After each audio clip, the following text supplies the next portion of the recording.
वैजापूर तालुक्यातील निमगोंदगाव येथील जिल्हा परिषद शाळेतील राष्ट्रीय आर्थिक दुर्बल घटक शिष्यवृत्ती परीक्षेत 52 पैकी 47 विद्यार्थी उत्तीर्ण झाले।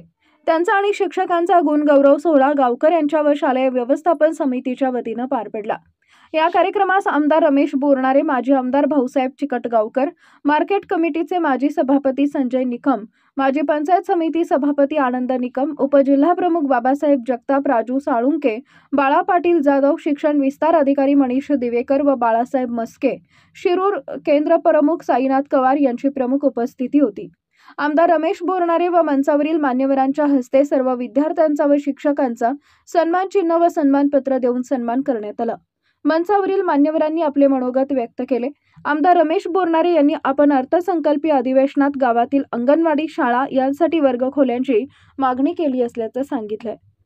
शिवशाही न्यूज प्रतिनिधी अनिल सूर्यवंशी, वैजापूर।